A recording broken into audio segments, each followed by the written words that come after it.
What's up, guys? Today I want to talk about over-cueing the lats in the Olympic lifts.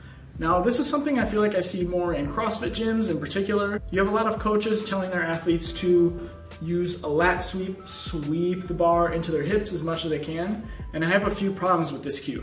Now, the biggest issue I have with the cue is the fact that it does not enforce proper position.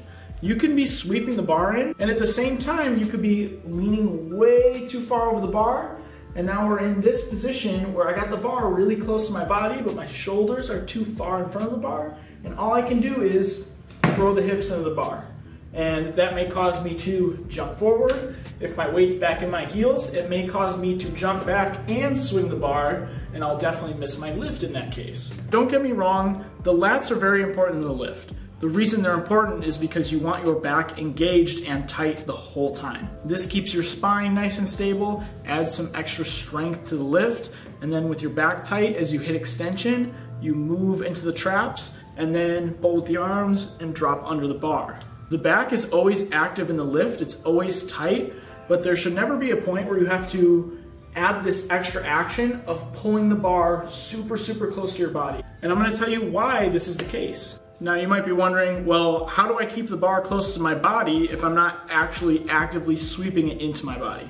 And the reason this is the case is because of proper positioning in the pull and in the setup. When you're doing a snatch pull or a clean pull, you should be keeping your chest up, of course, as most of you already know. Your shoulders, though, should be directly above the bar or slightly in front. So as I stand up, I maintain that positioning, and as I pass the knee, I start to open the hip angle. So the bar is almost always directly under my shoulders. There shouldn't be a period of time where my shoulders are over the bar and I'm continuing to sweep the bar in, getting to the power position, and now I don't really have a power position because I'm so far over the bar, and now I'm adding all this extra horizontal movement to drive the bar. I think I'm gonna make another video in this series about the second pull and when to transition and open the hips, because that can be a nuanced topic. A lot of coaches say mid-thigh, some coaches say immediately after you pass the knee, and this really depends on your leverages. But again, if you stay over for too long, now you have to throw the hips into the bar, or open your torso so much that you have to jump back in the lift. If you haven't already, I recommend watching my first video in the pulling series. In that video, I talk about getting the knees back, driving with the legs, and keeping the back angle the same on the way up. Of course, as you enter the second and the third pull, this has to change as you open the hips, pull the chest up, and extend through. But as I said earlier, your shoulders are always gonna be directly over the bar or slightly in front. And as you open the hips, your arms go along with your shoulders, that angle stays the same, and then you finish and extend. Again, make sure your back is tight and engaged. Do lots of back strengthening exercises and even bodybuilding exercises to make sure that part of your body is super strong so that it supports you in the lifts.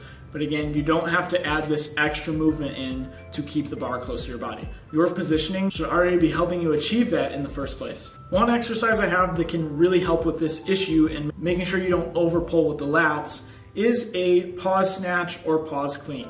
So what you're gonna do is start with the bar in your setup. You're going to pull the bar to just above the knee or about to mid-thigh. You're going to pause, make sure your shoulders are directly over the bar, your entire body is engaged, the bar is close to your legs, and then you'll extend, finish the pull. What this exercise does is it catches you in a vulnerable position. A lot of lifters speed through the pull, and a lot of things can happen from the floor to the hip. So the pause gives you a chance to correct any imbalances and make sure your body is in a proper position before you finish the lift.